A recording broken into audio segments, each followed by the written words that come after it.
Hello and welcome to MEE Live. I'm Matilda Mallinson. It's Tuesday the 3rd of March 2026. Today we continue our daily live coverage of the regional war and we're looking at military strategies. Iran, the US, Israel. Which game plan wins? Here's the latest. The death toll from US-Israeli strikes on Iran has risen to 787, according to the Iranian Red Crescent, as the Israeli-US war in Iran enters its fourth day. The Israeli military on Tuesday said it has deployed troops deeper into southern Lebanon, beyond the 5 posts currently held by Israel, describing the move as part of an enhanced forward defense posture. The United Arab Emirates says Iranian attacks killed 3 people and wounded dozens, as authorities detail the scale of aerial assaults targeting the country.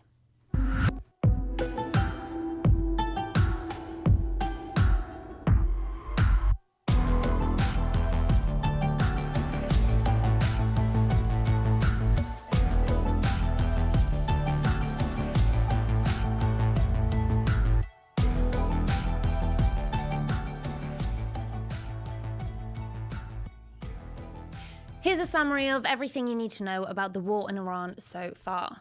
Who's involved? The war began on Saturday morning when Israel and the US launched airstrikes on Iran. Iran immediately fired retaliatory missiles towards US airbases across the Gulf. These have since expanded beyond US airbases, and so far Bahrain, Kuwait, Iraq, Syria, Lebanon, Jordan, Cyprus, Saudi Arabia, Qatar, the UAE and Oman have been caught in the crossfire. Hezbollah joined the fighting on Monday, launching rockets at Israel from bases in Lebanon. Israeli forces struck the capital Beirut and seized locations across the country's south. US allies are facing pressure from Trump to support military efforts. NATO Secretary General voiced full support for the US, but the UK has provided defensive support only and appeared to question the legality of the war. Many EU leaders remain similarly ambivalent. Trump has expressed dissatisfaction. China has also reiterated support for Iran's legitimate right to the peaceful use of nuclear energy, that's a quote, while calling for an end of the US war and a return to negotiations. So why is this war happening? Unclear. The White House called the initial strikes preemptive, but senior officials have struggled to justify this and given competing explanations about the imminent threat Iran apparently poses the US. US President Donald Trump and Israeli Prime Minister Benjamin Netanyahu have also called on Iranians to overthrow their government, but Trump has expressed ambivalence towards regime change, and some of his officials have rejected this as a goal. Iran called the US and Israeli-led attacks unprovoked, illegal and illegitimate. What kind of timeline are we looking at? Trump said he expects the war to last 4 weeks. He also said a matter of days. He also suggested a longer time frame and approved US participation for as long as necessary. What's the fallout so far? At least 787 Iranian civilians have reportedly been killed by US-Israeli airstrikes, including 176 children. That's according to the Iranian Red Crescent. Residents of Tehran have described an onslaught. Ayatollah Ali Khamenei, Iran's supreme leader since 1989, was killed on the first day of a war. As you can see here, Iranians broke out in celebration, others broke out in mourning. Several senior military officials were killed with him. A 3-person leadership council will hold power until a new supreme leader is named.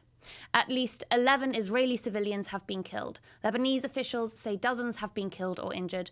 8 is the official count from across Gulf states, but concerns have been raised over unreported migrant worker deaths. 6 US servicemen have been killed in Iranian attacks, and at least 18 are seriously wounded. Iran is under an internet blackout, but footage has emerged from both Iran and Lebanon showing families displaced by the violence. Others are stranded. Washington has closed multiple embassies and urged Americans to leave much of the region, but much of the airspace remains closed and thousands of tourists are stuck. The UN's nuclear watchdog said 1 Iranian nuclear facility has been damaged. Infrastructure damage and uncertainty have sent oil prices soaring to their highest levels since June. Iran wields its power over the Strait of Hormuz. The war threatens a global energy crisis. Today we'll look at the key players' game plans: Iran, the US and Israel. How far will the boundaries of this war stretch? How long is it looking to go on? And how wide-reaching could the consequences become? Up first, I'm joined by MEE's US correspondent, Sean Matthews. Sean, welcome to MEE Live. Let's start with the apparently weaker side here. How is Iran looking to maneuver this war in their favour? Well, basically, thanks for having me on, Matilda. Basically, what Iran is trying to do is degrade the United States' will to fight, and they think that their weak link is basically the Arab Gulf monarchies. So they're throwing everything they have at the UAE, at Kuwait, Qatar, even Oman is getting hit. Saudi Arabia, there was a big strike last night on the U.S. Embassy in Riyadh that I think took a lot of people for surprise. But basically, Iran's objective is to degrade the United States will to fight through what they see as the weak link, which is the Gulf.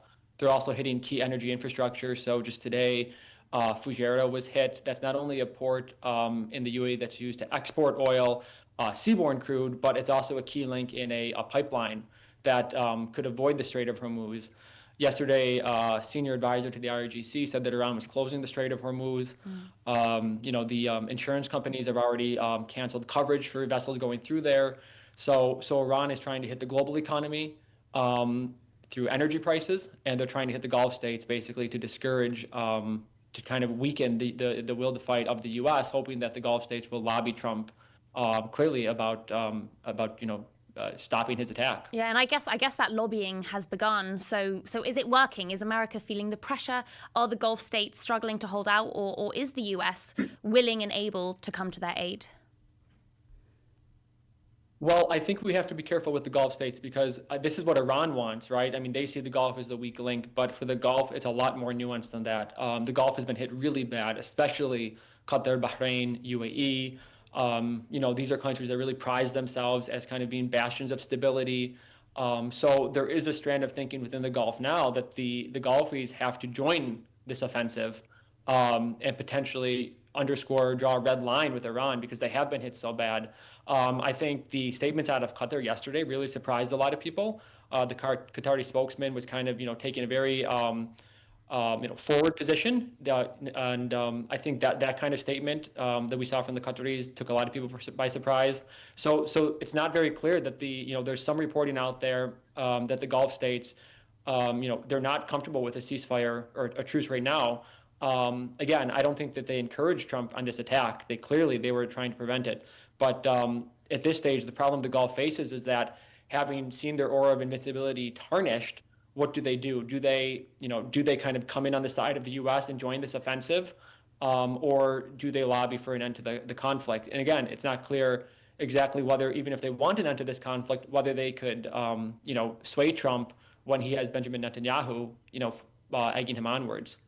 Still, I suppose, Donald Trump's voter base is pretty wary of what they've termed forever wars, and it would be in the US's interests to make this as quick a war as possible. I know Trump's indicated they could go on, but it seems as though that become more and more politically damaging for him. Are there signs that Iran may be working to sort of drag this war out, to play the long game, whereas America's looking for a short game? I think that's exactly what's happening. In Iran, they see themselves dictating the terms right now on the battlefield.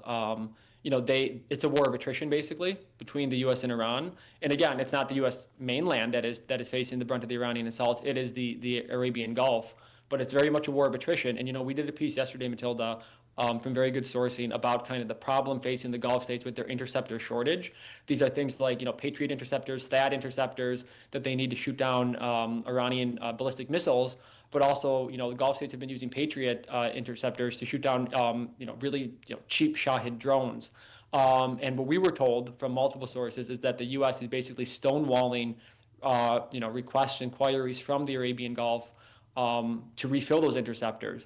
Not because the U.S. wants the Gulf to get hit, but because the U.S. simply doesn't have the supplies to refill them. And of course, their priority is going to be to defend Israel. So basically, the Iranians are betting that they can hold out, they can outlast the Gulf, and that they can drain their supplies of interceptors.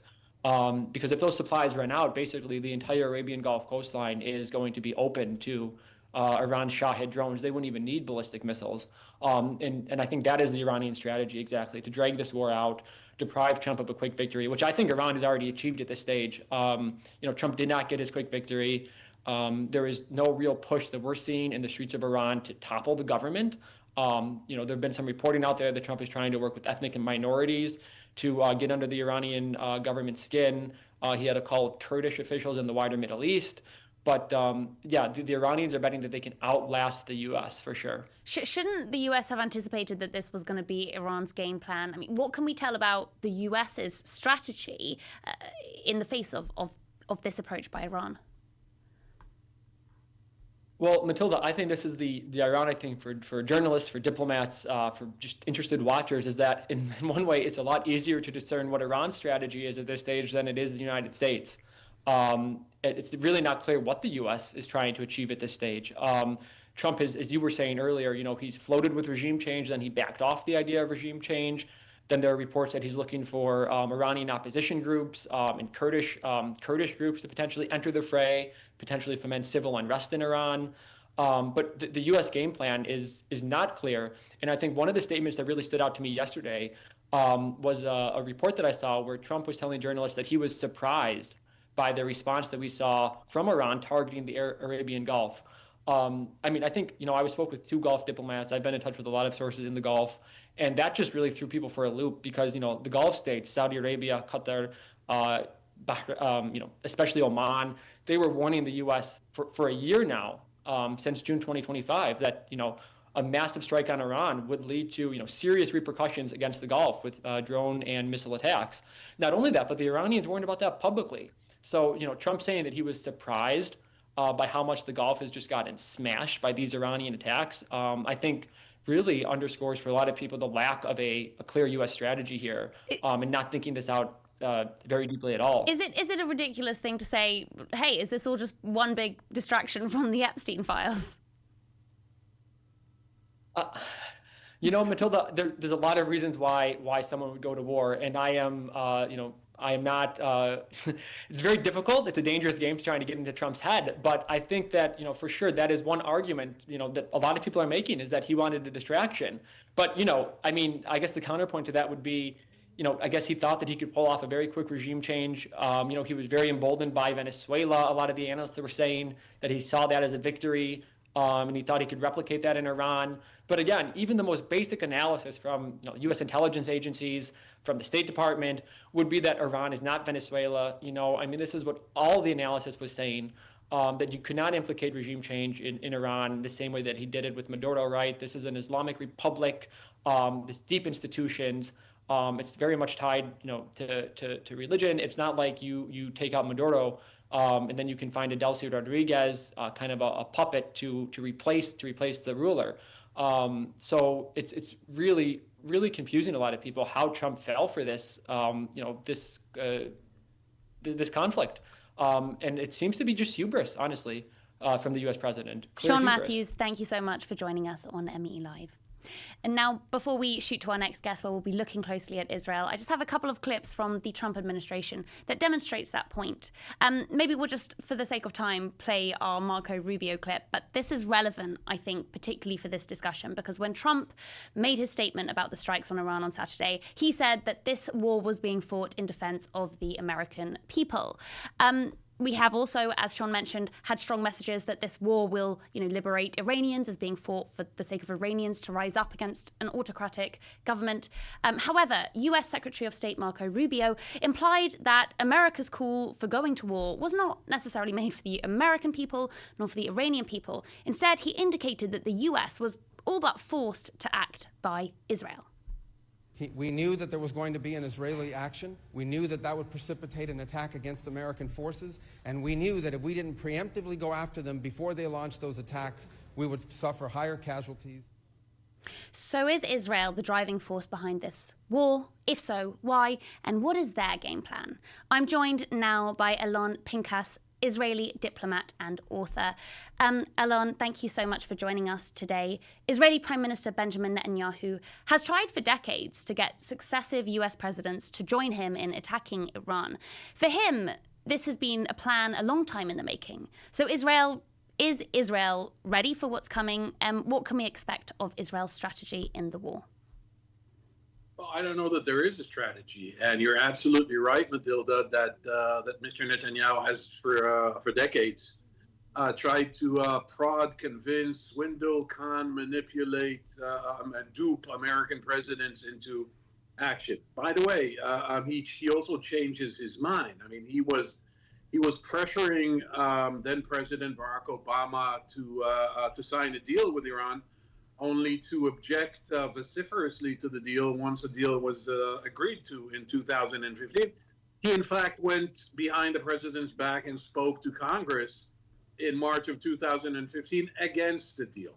And then he did the same with Donald Trump during Donald Trump's first term, convincing him, being at least one of the reasons pushing Trump toward unilaterally withdrawing from that agreement in May of 2018. And Netanyahu made a bogus claim based on unfounded evidence that once you withdraw from the deal and once you impose even further crippling sanctions, quote unquote, then the Iranians will come crawling, begging for a new deal. Well, that didn't happen. Then last June of 2025, a mere 8 months ago, Netanyahu convinced Trump to join or collude in an attack on Iran, which was not provoked in terms of the U.S., but was definitely justifiable from an Israeli point of view. We can argue the merits of those justifications, but there was a logic to it. Yet the U.S. joined with Trump making a condition that in exchange for America's involvement and assistance, Israel would end the war in Gaza. Netanyahu said, no problem, don't worry about it, I got this, and he didn't. It was only in September of 2025, following a failed Israeli attack against Hamas in Doha, the capital of Qatar, that there was a ceasefire negotiated by Trump, by the way.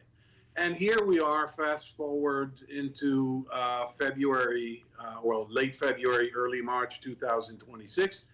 And Netanyahu apparently succeeded in manipulating Trump into joining the war. Now, this is where the two diverge. I mean, we're looking at a joint effort. We're only on the fourth day of this war, Matilda. So I don't want to be premature, and I don't want to say things that may evolve or the dynamics would work against what I'm saying. But right now, while Israel is still at least ostensibly committed to regime change, although I don't know how you're going to affect regime change through missiles and airplanes, that hasn't happened before, except in one case, very rare case, very peculiar and unique case, Japan in 1945, that essentially surrendered after aerial attacks, but only Matilda, when there was a credible threat of land invasion and following 2 atomic bombs. Wow. That is obviously not the nowhere else in history, in modern history, of course, did an outside power, Israel in this respect, and the U.S., induce regime change in Iran. So Israel with aerial power. So in this case, in Iran, Israel is trying to do that, or at least severely weaken Iran. So where's the divergence? The U.S. has no vested interest in this war. The U.S., unlike what Secretary Rubio said, the U.S. was not threatened by Iran. The idea or the notion or the premise that Iran was developing missiles that could hit the U.S. is bogus. That doesn't mean that Iraq is I'm now sounding like an American diplomat. That Iran. Yeah, I can hear you laughing. I just like the reference. There's absolutely, I know. There's absolutely no evidence that the Iranians were developing such weapons. Now, that doesn't make Iran a good actor. In fact, Iran is a bad actor, and no one is shedding tears with the departure of Supreme Leader Ali Khamenei. And no one wants regime change more than people inside Iran. Yet you're not going to do this from the air. No, that's a really interesting timeline. I didn't know sort of the example of Japan or the details of the example of Japan, but I do, of course, know many examples of where it hasn't worked. What you've really painted there is actually quite an erratic-looking policy on Israel's part when it comes to Iran. And, of course, you've mentioned like Netanyahu a lot involved in those sort of confusing maneuvers. And I wonder then, is this a war by Israel or a war by Netanyahu? And I ask this in the context of there are elections in Israel this year. Netanyahu really has to sort of ramp up support. He's been really compromised politically by the preceding years.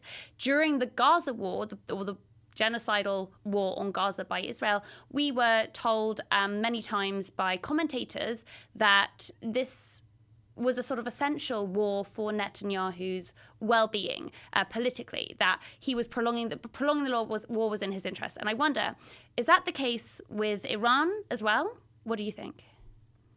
Absolutely, but to be fair, this has been Netanyahu's raison d'etre, is his number one policy, his obsession, if you will.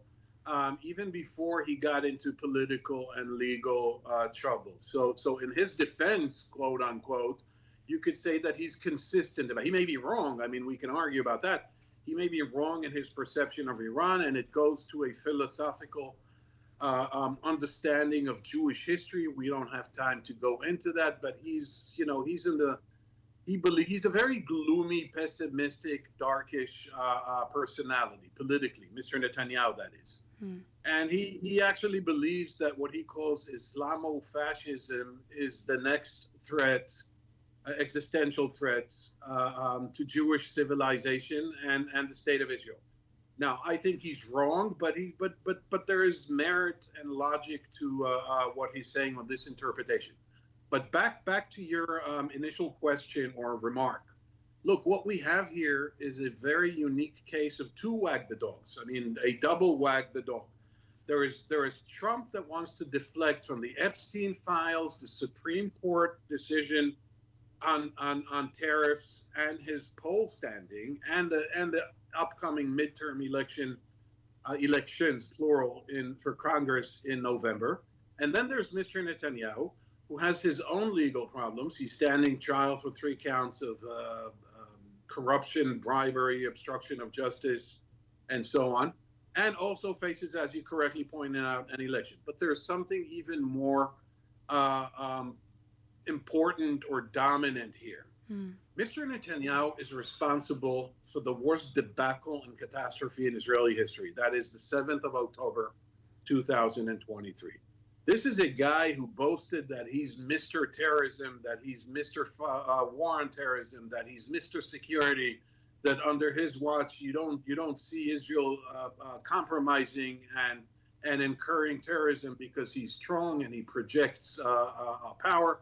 Nonsense. He was the prime minister on the worst day in Israel's history, October 7, 2023. Why am I bringing this up?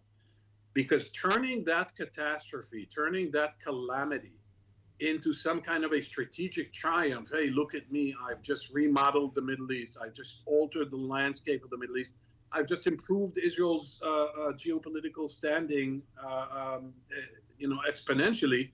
For him, that would be a complete change of the narrative that would allow him to walk into the election saying, look, what the upcoming election in 2026, later in 2026. And so what you have here is a rare case of two leaders, one who has no vested interest in Iran, that's Trump, and one who has an almost, sorry to use that term again, existential, in this respect, political rather than military or security, an existential political interest in doing this. Now, the Israeli public is much more attuned to what's going on in Iran because, 15 years of Netanyahu as prime minister, people have been conditioned. You can argue with a good, make a good case and argue that they have been brainwashed on the issue of Iran. Again, notwithstanding, that doesn't mean that Iran does not pose a threat. Iran is a bitter nemesis. Iran keeps on saying that they'd like to eradicate Israel. Iran built a network of proxy terror organization. It funded, it armed the worst actors in the Middle East. There's no question about that. The issue is, do you go to war, and do you risk what you just, Matilda, what you just showed Secretary of State Rubio say?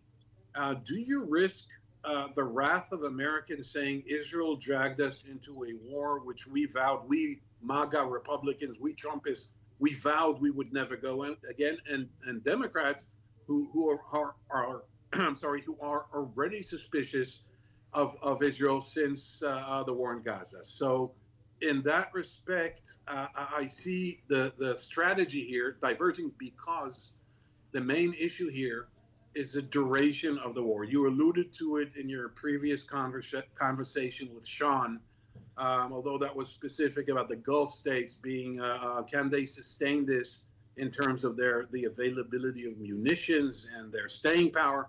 Okay, but there's also a question here. I'm afraid I'm going to have to just wrap Israel up. Sustain this? I'm going to have to wrap up, but give us your final closing question. Can Israel sustain it? That was my final. There you go. Can Israel sustain it? Alon Pinkas. Can Israel sustain it? Yes, but not without the U.S., which is where any difference of opinion or any divergence becomes critical. Alon Pinkas, thank you so much for offering us that window into what's happening inside Israel and inside the Israeli government. And that today is all that we have time for. But before we lose you, we would love to hear from you.